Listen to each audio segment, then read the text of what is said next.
আমার একটি বীজ উৎপাদনকারী প্রতিষ্ঠান আছে। বীজ উৎপাদনকারী প্রতিষ্ঠানের নাম হচ্ছে তমাল এগ্রো।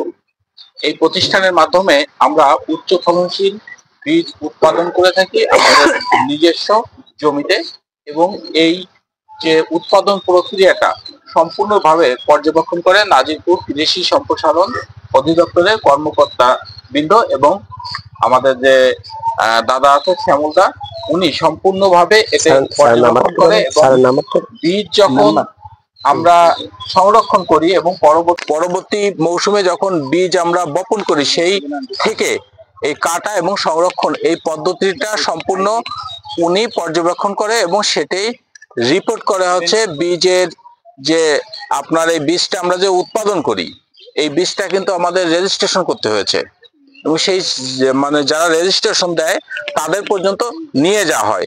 তো আমি কয়েকটি কথা বলবো, সেটা হচ্ছে এবছর আপনারা দেখেছেন আমাদের এই মাটিভাঙ্গা এবং চরমাটিভাঙ্গা এই অঞ্চলে একটি ধান মানে চাষ হয়েছে, যেটা হচ্ছে অ্যাগ্রো ধান, অ্যাগ্রো।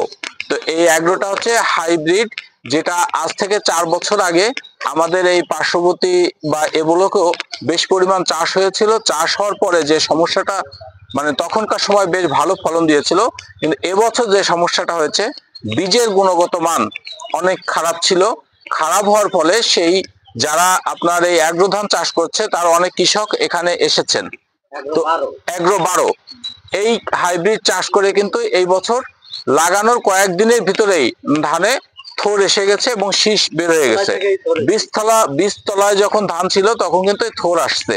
তাহলে একটি ধান বীজতলায় যদি থাকে, সেখান থেকে যদি শীষ এসে যায়, তাহলে তার যে কাঙ্ক্ষিত উৎপাদন, সেই উৎপাদন কিন্তু কোনোভাবেই কিন্তু সম্ভব হয় না। তো এটা কিন্তু হাইব্রিডের একটি খারাপ দিক।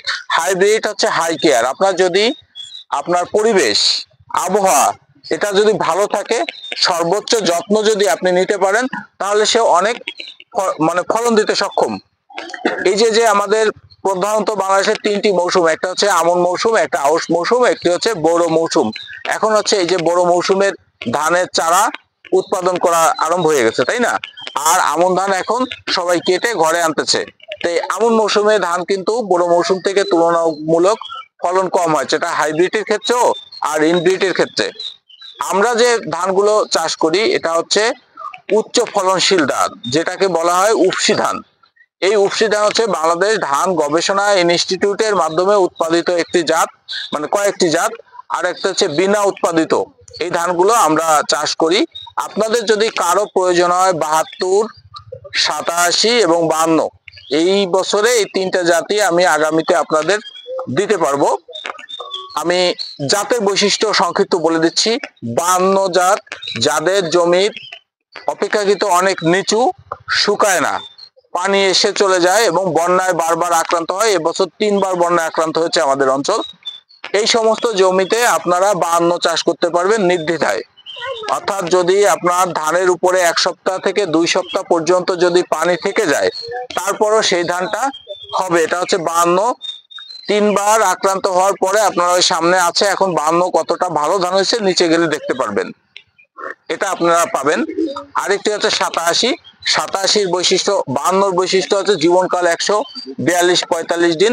সেটা যদি বন্যা আক্রান্ত হয় তাহলে 52 দিন পর্যন্ত হয়। আর 87 ধানের জীবনকাল হচ্ছে 127 দিন। অর্থাৎ আপনি রোপণ থেকে 127 দিনে, আপনি রোপণ থেকে না, মানে বীজ চারা থেকে আপনি 127 দিনের ভিতরে এই ধানটা কাটতে পারতেছেন। এটা কাটার একটা সুবিধা কি, এটা যখন আপনি কর্তন করবেন, এরপরে সুবিধাটা হচ্ছে এইখানে আপনি পরবর্তী ফসল খুব আগাম নিয়ে আসবেন। যখন আগাম নিয়ে আসবেন তখন কিন্তু এখানে রোগ প্রতিরোধ ক্ষমতাটা সব থেকে বেশি হবে, বিভিন্ন পোকামাকড়ের আক্রমণটা কম হবে, রোগের আক্রমণটা কম হবে। অর্থাৎ যে জমিতে আপনি 87 বপন করবেন সেখানে অনায়াসেই সরিষা, সূর্যমুখী, আলু এই সমস্ত ফসল কিন্তু আপনি চাষ করতে পারবেন। এরপরে যে মটর ডাল বা যে কোনো ডাল জাতীয় জিনিস এটা কিন্তু চাষ করতে পারবেন। 87 দ্বিতীয় বৈশিষ্ট্য হচ্ছে এটা চিকন। এই চিকন হওয়ার ফলে বাজারে অন্য যে মোটা ধান যেমন 52 ধান আর 87 ধানের ভিতরে দামের পার্থক্য থাকে 150 টাকা থেকে 200 টাকা। অর্থাৎ আপনি বেশি দামে বিক্রি করতে পারতেছেন। 1 হেক্টর জমিতে আপনার 5.5 টন হচ্ছে আপনার হেক্টরে ফলন দিচ্ছে হচ্ছে 52, আর এটা দিচ্ছে 60.5 টন। অর্থাৎ আপনার 2 টন কিন্তু আপনার বেশি দিচ্ছে, কোনো কোনো ক্ষেত্রে রেকর্ড হচ্ছে 8 টন পর্যন্ত দেওয়ার। আর বড় মৌসুমে 8 টন পর্যন্ত ফলন দেয় হচ্ছে আপনার এই যে হাইব্রিড। এখন 87 এবং হাইব্রিড এই আমন মৌসুমে এক জায়গায় চাষ করা হয়েছে, একই সমান ফলন হয়েছে। তো একই সমান যদি ফলন হয়, সেখানে 87 আর হাইব্রিডের বীজের দাম কিন্তু অনেক। আমরা 1 কেজি 100 টাকা বীজ বেচি, আর 1 কেজি হাইব্রিডের দাম বিক্রি হয়েছে বা 500 টাকার মতো 1 কেজি ধানের বিক্রি হয়েছে। এখন এখানে একটু পার্থক্য আছে, যেমন এই ইনব্রিড এই জাতটা যদি আপনাকে চাষ করতে হয়, মানুষ একটু ভুল করে ফেলে, সেটা হচ্ছে গোছায় কয়টা দেবেন। অবশ্যই 2-3টার কম দেওয়া যাবে না, 2-3 বা 4টে পর্যন্ত, চিকুন হলে 4টে পর্যন্ত দেওয়া লাগতে পারে।